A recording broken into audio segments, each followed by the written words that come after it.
I've yet to get the camera to show you guys active zone minutes. But I'll get there one day.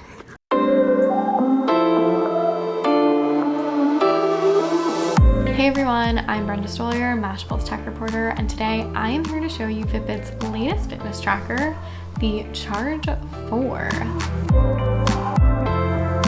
This is obviously a follow-up to the Charge 3, which at this point came out almost 2 years ago, and the design has stayed the same. So you have the 1-inch display, the inductive button on the side, and then the interchangeable straps on the bottom. But all of the changes for the Charge 4 and the upgrades are actually packed on the inside of the device, starting with built-in GPS, which is something I'm very excited about.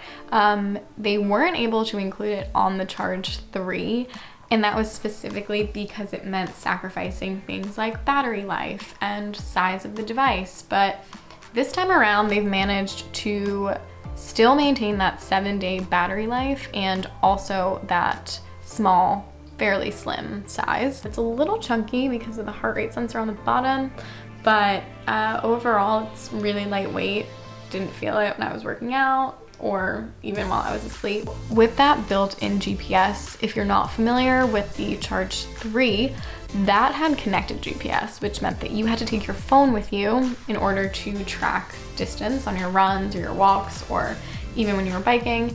With this, you can literally just take it with you and track all of those metrics right from the device without having to worry about, you know, the extra weight of your phone. After you use GPS to track a workout on the Charge 4 and then you sync that workout to the Fitbit app on your phone, the app now shows you a heat map of how intense your workout was based on your heart rate zones. So you have a visual of when you reached fat burn, cardio, and peak all throughout your route, and that way you can, you know, have a better idea of where you need to improve. I did say that with built-in GPS, that means you don't have to take your phone with you in order to track distance.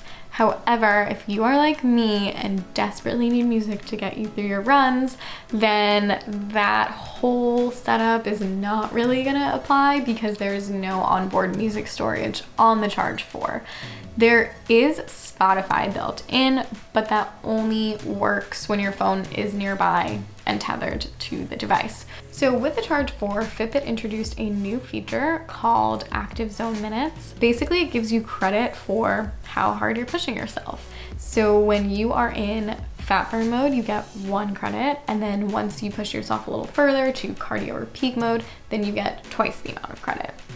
This is all based on your resting heart rate and your age. The threshold for when you reach these target zones is going to change as you continue to work out and as you improve on your fitness. It also notifies you when you switch from each zone, so that if, say, you are pushing yourself a little too hard and you kind of want to take it down, you'll know that you are in peak mode and that maybe you should reel it back a bit. Or if you are still in fat burn mode and it's been a while and you want to actually make that extra push and you feel like your body is ready, then you can go ahead and push yourself a little harder during that workout. In terms of other notable features on the Charge 4, there is an SpO2 sensor built in, so it can help detect any signs of sleep disorders based on your breathing throughout the night, like sleep apnea. And then this also does come with Fitbit Pay, which is pretty nice considering the fact that up until recently,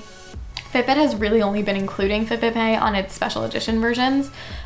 So now you don't have to pay that extra amount if you do prefer using Fitbit Pay wherever Fitbit Pay is accepted.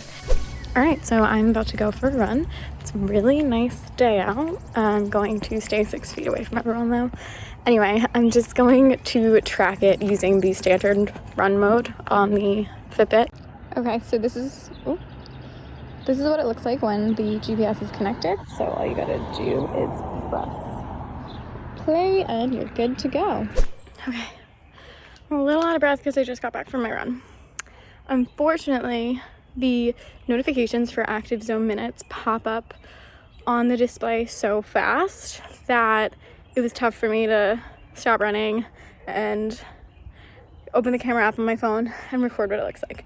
But in a nutshell, it's just a little notification that pops up on the screen that tells you if you are in peak cardio, fat burn modes or zone, depending on your heart rate. So that really helps when you, like I said before, want to push yourself a little harder if you're in fat burn mode, or you are in peak and you should probably slow down a little so you don't overwork yourself depending on what workout it is that you're doing. I really do like the new feature. I think it's useful, especially if you don't wear a heart rate monitor to monitor your heart rate.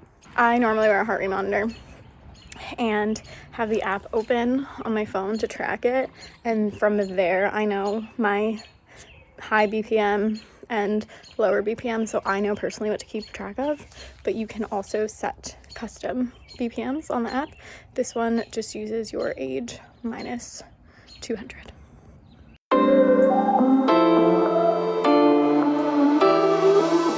So it's been about 3 or 4 days since I started using the Charge 4, and I'd say overall the experience has been really positive.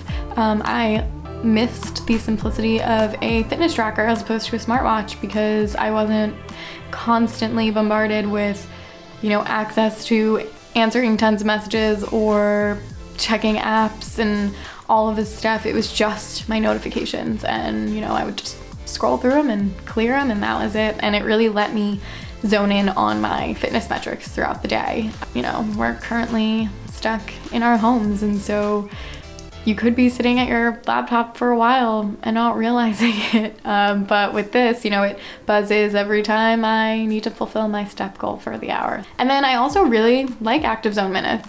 It's a great way to really push yourself, and it's also just really easy to understand. So Fitbit has done a great job at just simplifying these metrics in a way that beginners can understand. People who are just starting out on their fitness journeys can also understand. So that's really nice because it can be kind of hard to figure out what you should be focusing on when you are exercising. And then the heat maps, I'm not sure how much use I'm gonna get out of the heat maps because I really just focus on distance and pace, but obviously, yes, those heat maps in terms of your heart rate zones are going to help you with those metrics as well if you want to progress. Battery life. So I'm currently on 39%, and that was after charging it on Monday at around 4 p.m. So I went all of Monday, or half of Monday, Tuesday, Wednesday, and now we're at Thursday. I am using this a little bit more than usual because I'm testing it. Obviously, when you add GPS to a heart rate monitor and all of that is working at the same time, it's gonna drain the battery a lot quicker. So I'd say 39% after about 4 days is impressive. Overall, I think the Charge 4 at $149 is very much worth it if you are in the market for a new fitness tracker. I think that it's actually a really great device to have in this moment, weirdly enough, because as I said before, we're probably not as active as we should be because we can't go anywhere. If you're wondering whether you should upgrade from the Charge 3 to the Charge 4, that is dependent on whether GPS is that important to you. I'm gonna say the experience did not differ at all because, again, I had to take my phone if I wanted to listen to music. So it's very much dependent on your preferences and how you typically work out. But if those things aren't really that important to you, then I would really just stick with the Charge 3. The Charge 4 is currently available for purchase, and if you want more details on my experience with it, be sure to check out my full review on Mashable.